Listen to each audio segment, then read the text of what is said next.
నమస్తే. జగన్పై కోడికత్తితో దాడి చేసిన శ్రీనివాస్ని అరెస్ట్ చేసిన విషయం అందరికీ తెలిసిందే. అయితే ఇప్పుడు ఆయనకి బెయిల్ ఇచ్చినట్టు తెలుస్తుంది. మరి ఈ సిచ్యువేషన్ని మనం ఎలా చూడొచ్చు? అంటే ఒక సీఎం క్యాండిడేట్ని దాడి చేసి ఇప్పుడు మళ్ళీ బెయిల్ పైన బయటికి వస్తున్నారు, అది కూడా 5 ఏళ్ల తర్వాత. సో మనతో పాటు దాన్ని వివరించడానికి జయదేవ్ గారు ఉన్నారు, ఆయన అడిగి తెలుసుకుందాం. నమస్తే సార్. నమస్తే సార్, ఇప్పుడు కోడికత్తి శ్రీను అలియాస్ శ్రీనివాస్, ఆయన కోడికత్తితో జగన్ పైన దాడి చేసిన విషయం అందరికి తెలిసిందే. అలాగే అరెస్ట్ అయిండు, 5 ఏళ్ల తర్వాత ఇప్పుడు బెయిల్ వచ్చింది. దీన్ని ఎలా చూడొచ్చు అంటారు? అంటే చట్టాలు న్యాయాలు ఇప్పుడు తన పని తాను చేసుకెళ్ళిపోతుందని చాలా సినిమాలో చూస్తాం డైలాగ్. అది కేవలం సామాన్యుల వరకేనని నా అభిప్రాయం. ఎందుకంటే మీరు అన్నట్టు బాగా గుర్తు చేశారు, 5 years అయింది. సరిగ్గా ఎలక్షన్స్ ముందు అనుకుంటుంది, 2019-18 లాస్ట్లోనో గుర్తులేదు నాకు. ఎయిర్పోర్ట్లో జరిగిన సిచ్యువేషన్. ఎయిర్పోర్ట్ అంతా కూడా సెంట్రల్ వాళ్ళ ఆధీనంలో ఉంటుంది, లేదా సిఆర్పిఎఫ్ బలగాలో స్పెషల్ బలగాలో ఎవరో ఆధీనంలో. అక్కడికి మీరు అన్నట్టు ముఖ్యమంత్రి క్యాండిడేట్, అప్పటికి ముఖ్యమంత్రి కాలేదు, ఇంకా ముఖ్యమంత్రి అభ్యర్థిగా ఉన్న జగన్మోహన్ రెడ్డి గారి మీద ఈ శ్రీనివాస్ అనే వ్యక్తి, ఎటువంటి దన్ను ఎటువంటి బ్యాక్గ్రౌండ్ లేని వ్యక్తి కోడికత్తితో అటాక్ చేశాడు. సో దీని మీద చాలా తర్వాత రూమర్స్ వచ్చాయి, మనం అవన్నీ మర్చిపోయాం, పాఠకులు కానీ ప్రేక్షకులు కానీ అందరూ మర్చిపోయారు. కానీ ఈ 5 ఏళ్ళు ఆయన బయట ప్రపంచం చూడలేదు. ఈ 5 ఏళ్ళు ఆయన జీవితం కూడా నాశనం అయిపోయింది అనుకోవాలి. ఒక విధంగా కెరియర్ పోయింది. ఇప్పుడు బెయిల్ మీద వచ్చారు ఎట్టకేలకు. ఎందుకు? తన అన్నదమ్ముడు తన తల్లి నిరాహార దీక్ష చేయడం, తను కూడా జైల్లో నిరాహార దీక్ష చేయడంతో కొంతలో కొంతైనా స్పందించి కొంతమంది వ్యక్తులు, అంటే స్వచ్ఛంద సంస్థలకు చెందిన వ్యక్తులు తన గురించి మాట్లాడి పోరాడి చేస్తే ఎట్టకేలకు కోర్టు కొన్ని షరతులతో కూడిన బెయిల్ మంజూరు చేసింది. అది కూడా ఎట్లాగూ 5 ఏళ్ళు తరువాత.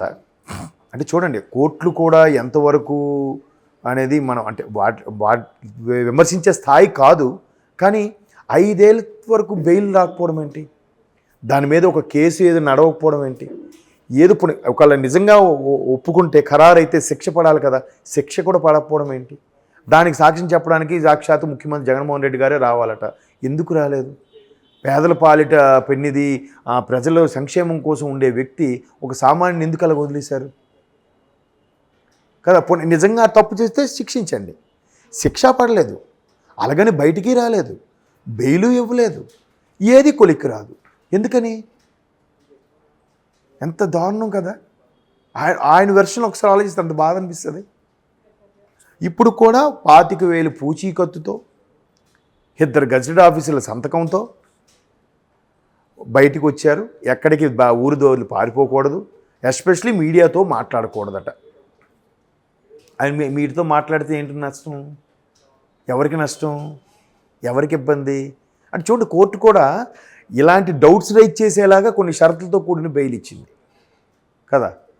ఇదంతా ఇలా జరిగితే అసలు దీని వెనక అందరికీ తెలిసిన ఓపెన్ సీక్రెట్ ఏంటంటే, ప్రశాంత్ కిషోర్ అనే ఒక వ్యక్తి, ఒక strategic manager, political strategic manager, ఇట్లాంటి కొన్ని చీప్ ట్రిక్స్ ప్లే చేసి సానుభూతిని, ఆదరణని, ప్రజాదరణని గెలుపొందేలాగా ప్లాన్ చేస్తుంటాడని మనం రకరకాల కథనాలుగా విన్నాము, చూసాము కూడా.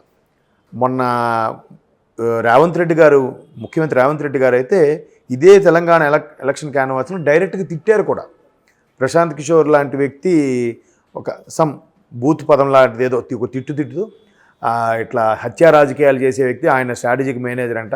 ఆయన ఇక్కడ కూడా తెలంగాణలో బీఆర్ఎస్గా చేస్తున్నాడు.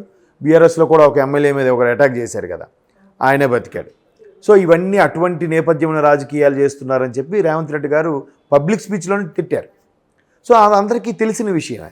సో ఇట్లాంటి అంతా తెలిసిపోయిన తర్వాత కూడా అప్పుడైనా అరే నిజమే కదా, ఊరికే ఎవరో నడిపించిన ఆ కథనంలో, ఎవరో ప్లే చేసిన స్క్రీన్ ప్లేలో ఈయన ఒక పాత్రధారి, ఈయనకేం తెలుస్తుంది? వీళ్ళు ఎంక్వైరీ కూడా, ఒక ముఖ్యమంత్రి అభ్యర్థి మీద అటాక్ అయితే ఆడి మీద ఎన్ని ఎంక్వైరీలు వేస్తారమ్మా? వాళ్ళు ఊరు వెళ్ళిపోయి వాడు ఏం చేస్తాడు, వాడు పుట్టుపూర్వతలు ఏంటి, ఆడు ఎంత చదువుకున్నాడు, ఎక్కడ చదువుకున్నాడు, వాడి కుటుంబ నేపథ్యం ఏంటి, ఆడికి నిజంగా డబ్బులు అవసరం అయ్యా, లేదా ఆడ బ్యాంక్ బ్యాలెన్స్ ఎంత ఉంది, వీడికి డబ్బులు ఎవరు ఇచ్చారా, ఇన్ని ఎంక్వైరీ చేస్తారు కదా. అది ఎంక్వైరీ ఏం చేయలేదే. పెద్ద పెద్ద బడా నాయకుల మీద కూడా కేసులు వేసేసి అరెస్టులు చేశారు కదా. మరి ఈయన మీద ఎందుకు ఎంక్వైరీ చేయట్లేదు? ఈ ఎంక్వైరీ చేసి అదేదో ప్రూఫ్ మొన్న సిఐడి ఆయన పేరేంటి సంజీవ్ రెడ్డి గారు, ఆయన ఇలాంటి మీరు ఎంక్వైరీ చేసి ప్రూఫ్ చూపించి అరెస్ట్ చేసేవచ్చు కదా, ఎందుకు చేయట్లేదు? ఐపీఎస్ అంటే వీళ్ళ విషయమే బయటకు వస్తుందని భయమా లేకపోతే ఏంటి కదా? ఎంత దారుణం ఒకసారి ఆలోచించండి. సామాన్యుడు వాడు మనిషి కూడా చూస్తే ఆయన వాలకం చూస్తే అరే ఈయన ఒక నిజంగా మర్డర్ చేసే వ్యక్తిలాగా అన్నాడు. పోనీ చాలామంది ఏమంటారంటే అలా చేసే వాళ్ళందరూ అలా కనబడరు అని అంటారు. పోనీ కనబడరు అనుకుందాం. మీరు 5 ఏళ్ళు ఏం చేశారు అసలు? 2018 నుంచి కూడా ఇది క్యాపిటల్ వైజాగ్ షిఫ్ట్ అయినట్టుగా ఉంది. వైజాగ్ క్యాపిటల్ అలాగే కదా, 2019 దసరాకు అన్నారు, 20 అయిపోయింది, 21 అయిపోయింది, 22, 23 దసరా కూడా అయిపోయింది, మొన్న 23 డిసెంబర్కి అన్నారు, మళ్ళీ సంక్రాంతి తర్వాత అన్నారు, అయిపోయింది గవర్నమెంట్. ఇంకా క్యాపిటల్ లేకుండా 5 ఏళ్ళు నడిపించారు. ఆయనకు కూడా పాపం బెయిల్ లేకుండా 5 ఏళ్ళు చేసేసారు. ఇప్పుడు ఆయన రేపొద్దున ఆయన ఒక ఉద్యోగం బతకాలనుకున్నా కూడా ఎవరు ఉద్యోగం ఇస్తారు? అది నువ్వు పలానా కోడికత్తి శ్రీను కదా, నువ్వు నీ మీద కేసులు ఉన్నాయి ఎందుకులేరా బాబు అని అంటాడు ఎవడైనా కదా. అలా ఆ యాంగిల్ ఎవ్వరు ఆలోచించరు అసలు. ఎంత ఇప్పుడు ఈ ప్రతిపక్షాలు కూడా ఇన్ని మాట్లాడతారా? దీని మీద నుంచి మాట్లాడరు ఎందుకు ఎవరు? ఒరే బాబు కోడికత్తి శ్రీనికి ఎందుకు అమానుషంగా అలా చేశారు అంటే మేబీ నేను అనుకోను వీళ్ళు ఎందుకు మాట్లాడలేదంటే ప్రతిపక్షాల్లో ఒకవేళ మాట్లాడితే వీళ్ళు వాళ్ళ వైపు ఉన్నారు కాబట్టి వాళ్ళే పురమాయించారు అనుకుంటారేమో భయంకి మేబీ వీళ్ళు కూడా మాట్లాడట్లేదేమో. కానీ మొత్తానికి ఒక అమాయకుడు, ఒక అభాగ్యుడు అన్యాయం అయిపోయాడు కదా. వాళ్ళ అన్నదమ్ముడు వాళ్ళ తల్లి కూడా చూస్తే ఎటువంటి బ్యాక్గ్రౌండ్లో ఇది క్లియర్గా తెలిసిపోతుంది. ఒకవేళ ఆయన ఏదో సుపారీ తీసుకొని ఇలా ప్రయత్నించినా ఇప్పటికీ ఆ తల్లి అన్నదమ్ముడు ఎక్కడికో వెళ్ళిపోవాలి కదా, దుబాయ్ ఎక్కడికో పారిపోవాలి కదా, అది కూడా ఏం లేదు కదా. మరి ఏ ప్రాతిపదికన పాపం ఆయనకి 5 ఏళ్ళుగా అట్లా జైల్లో మగ్గిపోయేలా చేశారు చెప్పండి. చూడండి ఎంత దారుణం. ఎవ్వరు కూడా ఇప్పుడు ఒక స్వచ్ఛంద సంస్థలైన ఎవరో ఒకరు అసలు ఏంటి, లేదా ఒక సిన్సియర్ ఆఫీసర్లు ఐపీఎస్లు ఎంతమంది ఉంటారు కదా, అప్పుడు రిలీవ్ అయిన వాళ్ళైనా అసలు ఏంటి ఇది జరిగింది ఎక్కడ అంటే సరే పెద్ద పెద్ద వాళ్ళు ఇన్వాల్వ్ అయ్యారు ఎందుకులే అని చెప్పి ప్రతి ఆఫీసర్ కూడా సైలెంట్ అయిపోతున్నారు. చూడండి అంటే చట్టాలు, కోర్టులు, న్యాయాలు అని మాత్రం సామాన్యుడి దగ్గరకు వచ్చేసరికి మాత్రం చట్టం తన పని తాను చేసుకుపోతుంది అన్నట్టుగా పర్ఫెక్ట్గా పక్కాగా ఉంటాయి. పెద్దల విషయంలో వస్తే ఇప్పుడు జగన్మోహన్ రెడ్డి గారు లేవు, జగన్మోహన్ రెడ్డి గారు 10 ఏళ్ళుగా బెయిల్ మీద ఉన్నారు, ముఖ్యమంత్రి కూడా అయిపోయారు ఆయన. ఏ కోర్టులో అయితే శిక్ష వేస్తున్నాయో, ఏ కోర్టు అయితే ఆయనకి బెయిల్ ఇచ్చిందో అదే కోర్టు ఎక్కడ ఉండాలో ఆయన డిసైడ్ చేస్తున్నాడు. కర్నూలులో కోర్టు ఉండాలని డిసైడ్ చేశారు కదా. చూడండి భారత రాజ్యాంగం ఎలాంటి హక్కులు కల్పిస్తుందో ఒక్కోసారి ఆశ్చర్యం అనిపిస్తుంది. అంటే ప్రజాస్వామ్యంలో ఏదైనా సాధ్యమే, ఎస్పెషల్లీ రాజకీయాల్లో ఏదైనా సాధ్యమే. నందిని పంది చేయొచ్చు, పందిని నంది చేయొచ్చు. ఇప్పుడు మన తెలంగాణలో కూడా చూశాను, ఎవరో ఒక ఆవిడంట 5 ఏళ్ళుగా 1,50,000 జీతం తీసుకుంటూనే ఉందంట. మొన్న ముఖ్యమంత్రి రేవంత్ రెడ్డి గారు వచ్చిన తర్వాత అప్పుడు ఆవిడ ఆఫీస్కి రావడం స్టార్ట్ చేసిందంట. ఏంటమ్మా మీరు ఎప్పుడు ఏ రిక్రూట్మెంట్లో మీరు గ్రూప్ 2 అంటే గ్రూప్ 2 అన్నారంట. ఇప్పుడు ఏ ఇయర్ గ్రూప్ 2 అంటే ఏమి లేదు, కేవలం రాజకీయ ప్రోద్బలంతోనే ఆవిడకి జాబ్ వచ్చింది. రాజకీయ ప్రోద్బలంతోనే నెల వచ్చేసరికి 1,50,000 జీతం ఇంటి దగ్గర ఉండే తీసుకుంటుంది. రేవంత్ రెడ్డి గారు వచ్చాక ఆవిడ ఆఫీస్కి వస్తుందంట. ఇట్లాంటి బోల్డ్ చాలా ఉన్నాయి తెర వెనక్కి, అవన్నీ బయటికి రాలేదు ఇంకా. అంటే రాజకీయాలు అన్నీ చూడండి, ఇక్కడ ఇంత స్థాయిలో లబ్ధి చెందితే అక్కడ ఒక అభాగ్యుడు కోడికత్తి శ్రీను లాంటి వాడు అన్యాయం అయిపోయాడు. 5 ఏళ్ళ జీవితం ఎవరు మళ్ళీ వెనక్కి తిరిగి తీసుకురాగలమా? మెయిన్ కీ ఏజ్ అది. వాడికి ఒక ఉద్యోగము స్థిరపడితే ఒక పెళ్ళి, ఫ్యామిలీ, ఇవన్నీ ఇంకెవరు వస్తారు? ఎవరితో రేపు సంబంధం ఎవరు కలుపుకుంటారు?